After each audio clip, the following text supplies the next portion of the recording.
My name is Nat Gelb, and I'm the co-founder and CEO of Tasting Collective, the supper club, reinvented. Being a foodie is an identity. It's an identity that's shared by tens of millions of Americans. The millennial generation in particular is comprised of a massive number of foodies. Roughly 50% of millennials consider themselves to be foodies. So it's an exciting time to be a foodie, but foodies have problems. First off, the traditional experience of dinner out is not what foodies want. Foodies want dinner out to be a social experience that tells a story. They want to know where their food comes from. They want to know how their food is made. They want to know who makes their food. And they actually prefer communal style dining to traditional dining formats. They view traditional formats as isolating, and there's no narrative behind the food that they're eating. The other problem that foodies have is that the marketplace of foodie-geared products, services, and artisanal purveyors is way too overcrowded. Take the meal kit industry as an example. There are 100 different meal kit providers out there, and I have no idea which ones are the best.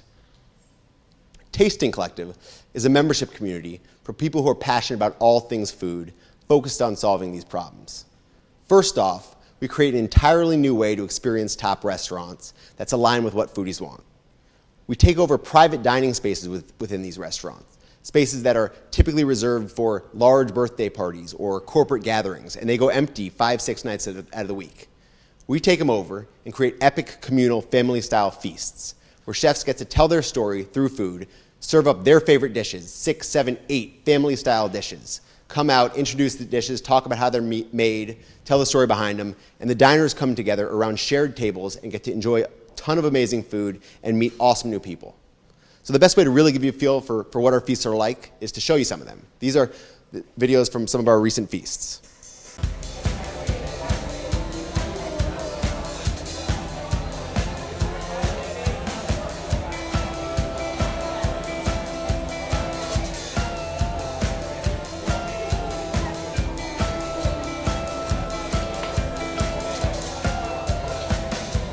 The next dish is a hot pepper lobster. A little bit of gruyere to add a little richness.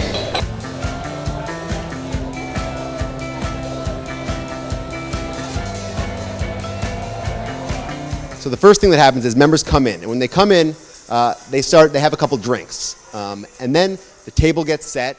The diners come out, and they're looking at the menu. They're getting a feel for what they're going to eat, and they're getting excited. Then they take their seats, they meet each other, and the chef comes out, introduces the dishes, talks about it again, gets people excited about it, gets people excited about the story behind the food again, and then they eat. The feast is on. Amazing food from the best restaurants and the best chefs in the city.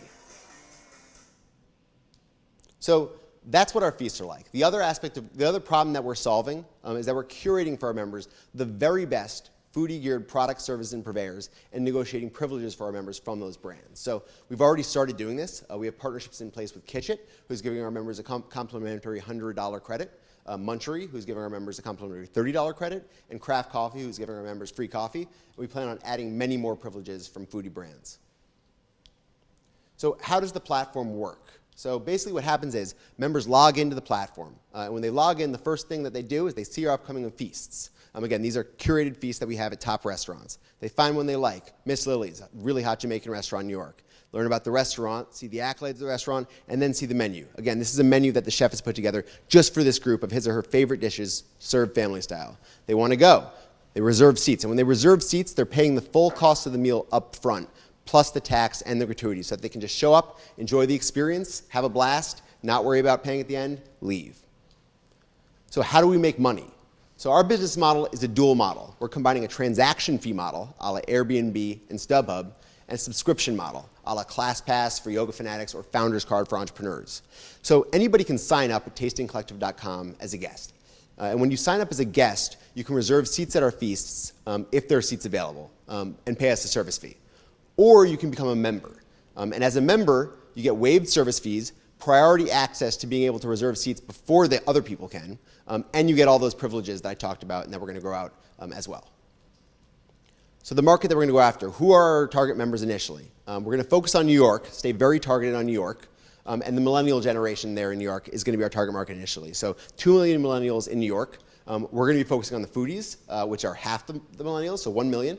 And then within that, we're going to be focusing on the older half of the demo, the 27 to 35-year-olds.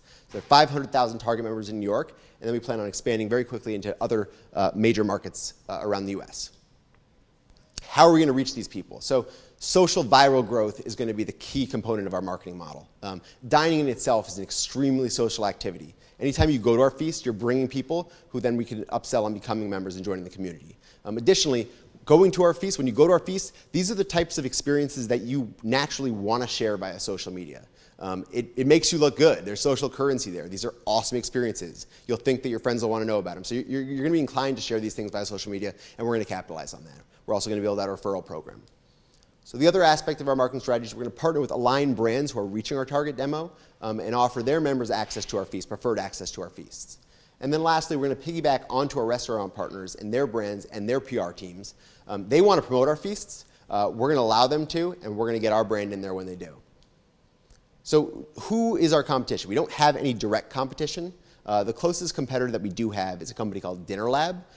They are a dining membership club as well. However, they're positioning themselves as the anti-restaurant. So they take over abandoned warehouses or churches, and they'll bring in a sous chef from a good restaurant to tell their story through food and create a dining experience. Again, we're working with the restaurants, they're against them.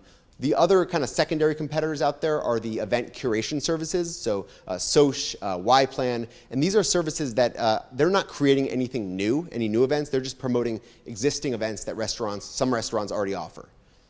We're creating new events at top restaurants. And then lastly, there are the Airbnbs of food out there that are sprouting up. There's a ton of them.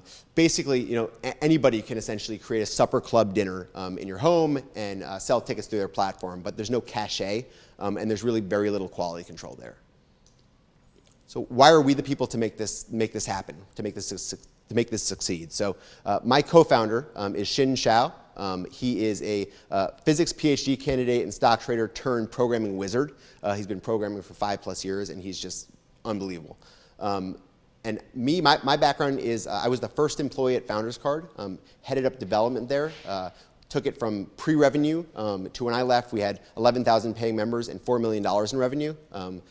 They're now doing twice that. I know how to make this business model work. I've done it. Turned it into a multi-million-dollar company, and there are a lot more foodies out there than there are entrepreneurs, so we're really excited. So that's what we're doing. We feel like this is a revolution that's happening. It's starting to happen already in restaurants. According to Technomic, the leading food research firm, the #1 trend that's happening in restaurants right now is dinner out becoming an event where diners come together to create an experience. So this is happening. We have the team to make it happen. We have the timing to make it happen. And we have the energy and the passion to make it happen. So this is what we're doing. Thanks so much.